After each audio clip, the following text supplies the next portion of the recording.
तो वे उन कार्यों से बचना शुरू कर देते हैं जिनमें फोकस या कंसंट्रेशन की आवश्यकता हो। क्या आपने देखा है कि आपका बच्चा पढ़ने के बाद स्क्विंटिंग कर रहा हो, या हो सकता है वो पढ़ने के बाद सर दर्द की शिकायत कर रहा हो? ये आंखों की कमजोरी के संकेत हो सकते हैं। एक ऐसा मुद्दा जो बच्चों को प्रभावित करता है, पर अक्सर किसी का ध्यान इस पर नहीं जाता। आज हम 5 लक्षणों के बारे में बात करेंगे जो बच्चों में आंखों की कमजोरी के मुख्य कारण बन सकते हैं। उन्हें जल्दी से कैसे पहचाना जाए और आप अपने बच्चे को स्पष्ट और आराम से देखने में मदद करने के लिए क्या कर सकते हैं। Sign number 1, स्क्विंटिंग।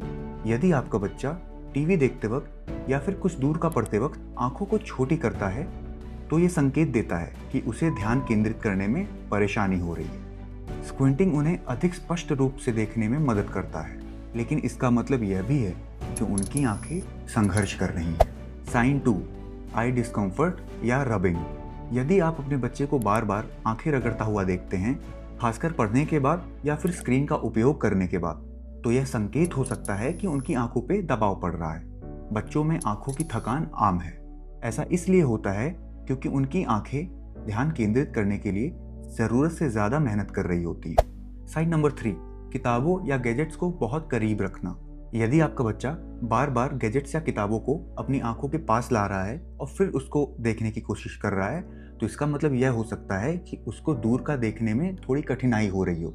यह निकट दृष्टि दोष का संकेत हो सकता है, जहां वे चीजों को केवल करीब से ही स्पष्ट रूप से देख सकते हैं। यदि ये बिहेवियर एक हैबिट बन जाता है, तो उनकी आंखों का जांच कराना एक अच्छा विचार हो सकता है। साइन नंबर 4, सिर दर्द की शिकायत।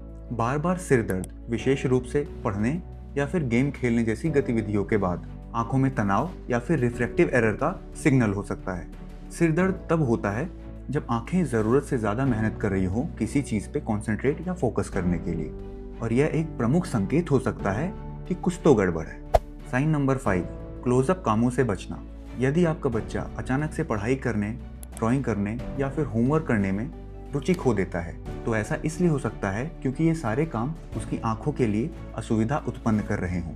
तो वे उन कार्यों से बचना शुरू कर देते हैं जिनमें फोकस या कंसंट्रेशन की आवश्यकता हो। यदि आप अपने बच्चे के बिहेवियर में ये बदलाव नोटिस करते हैं, तो हो सकता है ये एक अंडरलाइंग आई प्रॉब्लम का संकेत हो। अब आप बच्चों में आंखों की कमजोरी का मैनेजमेंट कैसे करेंगे? बेस्ट स्टेप है प्रोफेशनल आई एग्जामिनेशन। एक नेत्र रोग विशेषज्ञ आंखों की एग्जैक्ट प्रॉब्लम को डायग्नोज कर सकते हैं और कुछ मामलों में चश्मे, करेक्टिव लेंसेज या फिर विजन थेरेपी जैसे ट्रीटमेंट बता सकते हैं। बच्चों में ज्यादातर आंखों की समस्याओं को सही ट्रीटमेंट से आसानी से मैनेज किया जा सकता है।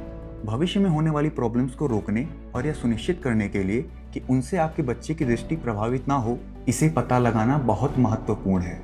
सही देखभाल के साथ आपका बच्चा जीवन भर क्लियर और हेल्दी विजन का आनंद ले सकता है। यदि आपने अपने बच्चे में इनमें से कोई लक्षण देखे हों, तो शीघ्र ही उसकी आंखों की जांच कराएं। देखने के लिए धन्यवाद। यदि आपको ये वीडियो उपयोगी लगा, तो मेरी ये वीडियोस भी ज़रूर देखें, जिनसे आपकी और आपके बच्चों की आंखें स्वस्थ और सुरक्षित रहेंगी। Till then, stay clear, stay sharp. Thank you.